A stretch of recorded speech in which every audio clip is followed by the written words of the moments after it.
বিসমিল্লাহির রাহমানির রাহিম। সূরা আল ফাতহ, আয়াত 15। তোমরা যখন যুদ্ধলব্ধ সম্পদ সংগ্রহের জন্য যাবে তখন যারা গৃহে রয়ে গিয়েছিল তারা বলবে আমাদেরকে তোমাদের সাথে যেতে দাও।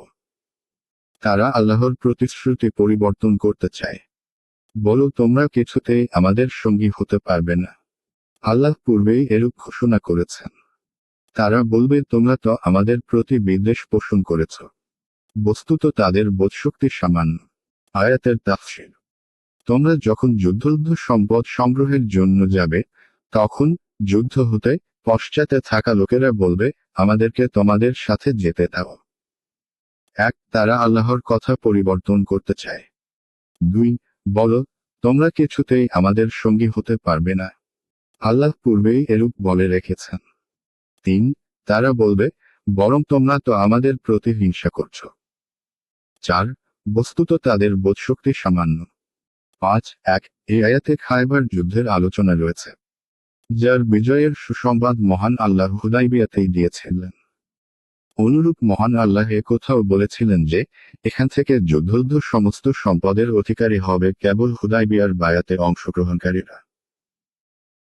তাই হুদাইবিয়া থেকে ফিরে আসার পর ইহুদিদের বারংবার চুক্তি ভঙ্গ করার কারণে নবী করিম সাল্লাল্লাহু আলাইহি ওয়াসাল্লাম যখন খায়বারের উপর আক্রমণ করার সিদ্ধান্ত গ্রহণ করেন তখন পূর্বে উল্লিখিত পশ্চাতে অবস্থানকারীরা কেবল গনিমতের মাল অর্জনের লোভের সাথে যাওয়ার ইচ্ছা ব্যক্ত করল। তবে তা গৃহীত হয়নি। আয়াতে যুদ্ধলব্ধ সম্পদ গনিমতের মাল বলতে খায়বারের গনিমতের মালকেই বোঝানো হয়েছে। 2 আল্লাহর কথা বলতে খায়বারের গনিমতের মালকে হুদাইবিয়ায় অংশগ্রহণকারীদের জন্য নির্দিষ্টকরণের ব্যাপারে আল্লাহর প্রতিশ্রুতি। মুনাফিকরা তাতে অংশগ্রহণ করে আল্লাহর কথা তথা তার প্রতিশ্রুতিকে পরিবর্তন করতে চায়। 3 আয়াতে নাফি নেতিবাচক বাক্যটি নাহি নিষেধাজ্ঞার অর্থে ব্যবহার হয়েছে। অর্থাৎ আমাদের সাথে তোমাদের যাওয়ার অনুমতি নেই। মহান আল্লাহর নির্দেশ এটাই।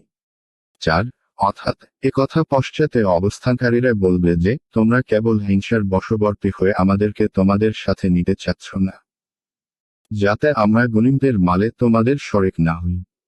5 অর্থাৎ ব্যাপার এটা নয় যা তারা ভাবছে, বরং এই নিষেধাজ্ঞা তাদের পশ্চাতে থাকার কারণে, কিন্তু তারা প্রকৃত ব্যাপার বুঝতে পারছে না।